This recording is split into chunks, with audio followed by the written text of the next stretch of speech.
within every story there is a grain of truth, if you can find it.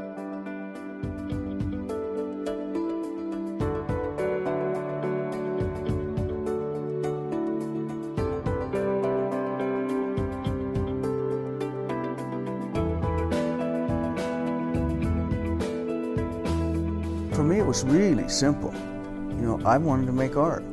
I can't work as many hours as I used to, but the passion hasn't changed one bit. The first time I remember a horse, I was about 5, and he was standing on my foot. My neighbors had a dairy farm, and they moved cattle up and down the right-of-ways to graze the right-of-ways.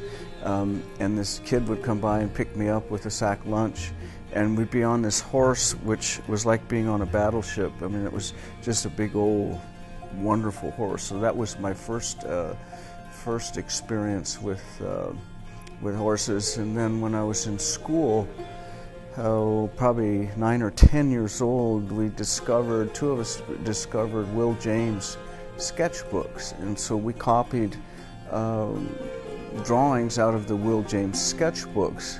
And then a bit later, when I was 17 or 18, I met some women named Virginia, and I can't remember her sister's name, Snook, and they had a Snook art company in which they sold chandeliers and art supplies. So I would go into the store, and you'd walk through the store, and it was like a soft floor, and so when you were walking, the chandeliers would shake, and that's where then I saw Will James, because Will James lived in the Priors east of Billings, and he traded the Snook's paintings for art supplies.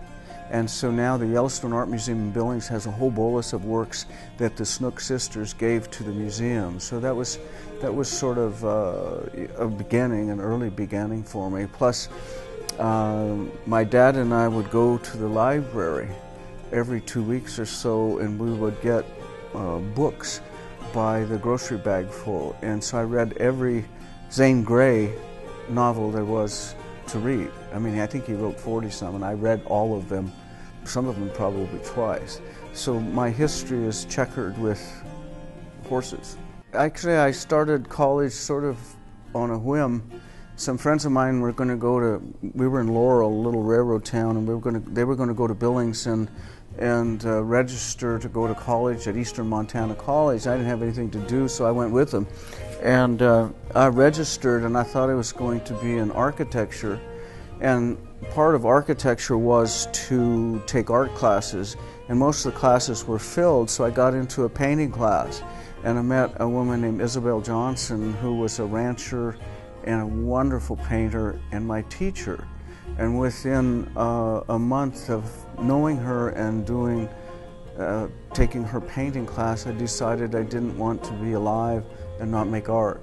And that was 50-some years ago, and it's never ever changed and never ever wavered. I did all kinds of things to be able to do that. I mean, I've worked as a welder, I've cleaned spittoons, I've worked in the card room, I've swamped bars, you know, all of that sort of thing. And then about mid-career, or I don't know, whatever they call it, I started running cattle out of a teaching career. I mean, I was a tenured professor, and I quit to take over a ranch, and took over a ranch with absolutely no experience. And that ranch was 4,500 acres, and which is not large, but was big enough for us, and 200 mama cows. And I was on that ranch for 11 years, and I was good at it when I got done.